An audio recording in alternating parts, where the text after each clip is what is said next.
Welcome back to Criminally Human, where behind every headline is a person, a story, and a tragedy that didn't have to happen. Tonight, we turn our focus to one of the darkest betrayals of trust in recent American criminal history. The case of Brittney Mae Lyon, a California babysitter whose crimes against children shocked a community, devastated families, and exposed loopholes in a justice system meant to protect the vulnerable. Brittney Lyon was just 31 years old when she was sentenced to 100 years to life in prison. On the surface, she was a caregiver, a babysitter who specialized in watching children with special needs. Some of the children she cared for were nonverbal, some autistic, all of them utterly dependent on the adults tasked with protecting them. To families in San Diego County, Lyon looked like a safe option, someone who presented herself as caring, competent, and trustworthy. But what they didn't know was that Lyon's private life was entangled with a predator, a man whose history of abuse and depravity would stretch into hundreds of years' worth of prison sentences. That man was Samuel Cabrera, Lyon's boyfriend. Cabrera had already been convicted of serial crimes so severe that he was serving 8 life terms plus an additional 300 years. He was a man the courts described as a predator without redemption. Cabrera's relationship with Lyon began years earlier, and according to investigators, it may have started as far back as high school. Cabrera groomed Lyon into recording women secretly in locker rooms and dressing areas, training her to participate in voyeurism and manipulation. Over the years, that pattern escalated, from spying on women to abusing children, and finally to orchestrating a network of assaults in which Lyon became an active partner. Lyon's crimes went far beyond neglect or passive allowance. She did not simply look the other way. According to evidence presented in court, she delivered children directly to Cabrera for abuse. In some cases, she participated herself. Text messages later uncovered revealed a grotesque form of bargaining. Lyon bartered access to children in exchange for her relationship with Cabrera, offering him victims to keep him satisfied. Investigators also learned that she staged environments to make the abuse possible, sneaking children away under the guise of care and supervision, then betraying them in ways that would scar their bodies and minds forever. Cabrera and Lyon drugged children to subdue them. They bound them, violated them, and filmed the assaults from multiple angles.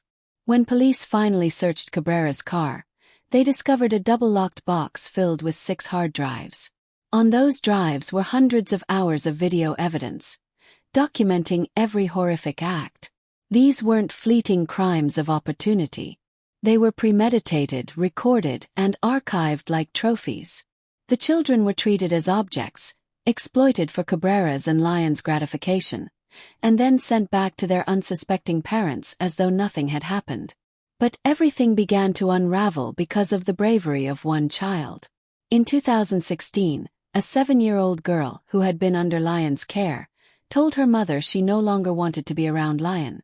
To many parents, such a complaint might have been brushed off as a child's aversion or moodiness, but this mother trusted her daughter's instincts and went to authorities. That small but powerful disclosure triggered a sprawling investigation. Detectives began by interviewing the child and quietly reaching out to other families who had used Lyon's services. Patterns emerged.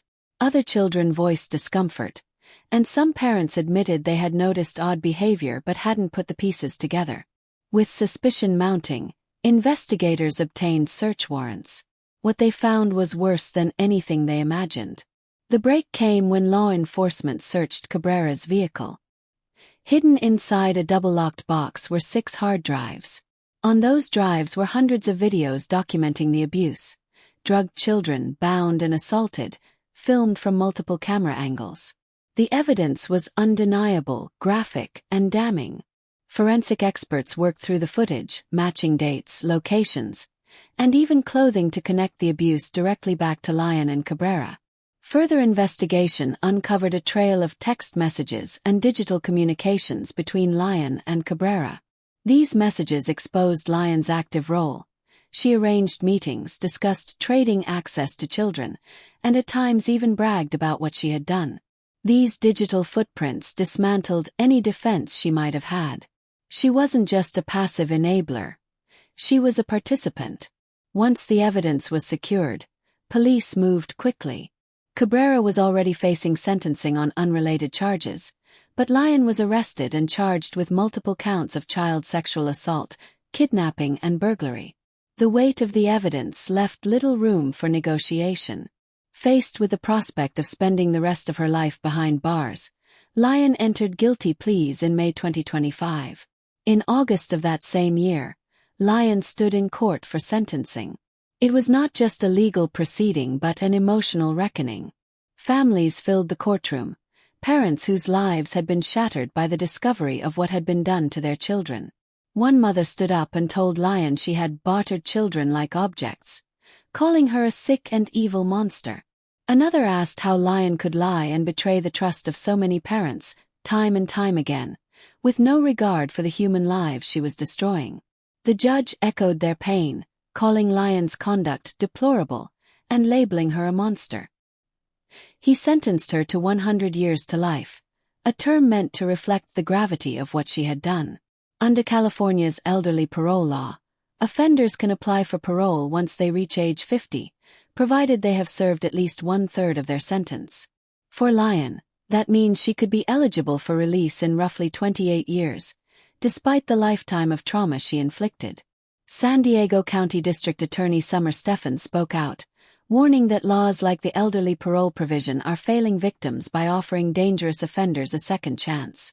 She, along with state lawmakers, has pushed for bills like SB 286 and AB 47, designed to exclude violent sexual predators from these parole opportunities. But as of Lyon's sentencing, both bills remained stalled in legislative suspense files. Another example of bureaucracy failing to keep pace with the realities of crime and punishment. Whether she was groomed, coerced, or fully complicit does not change the fact that she chose to stay, to participate, and to destroy lives. At its core, this case is a human tragedy. Children with special needs, children already vulnerable in ways that required extra protection, were targeted precisely because of those vulnerabilities. Families who believed they had found help instead found themselves betrayed in the worst way possible. And now they live with the aftermath. The trauma, the nightmares, the lifelong scars that cannot be undone by even the harshest prison sentence. This is a reminder that behind every smiling face, every seemingly safe option, there may lie something darker. It is also a reminder of the courage it takes for a child to speak up, and the importance of listening when they do. That single brave statement, "I don't want to go anywhere with her," saved countless other children from falling into Lyon's grasp. Please like and subscribe, but most of all stay human.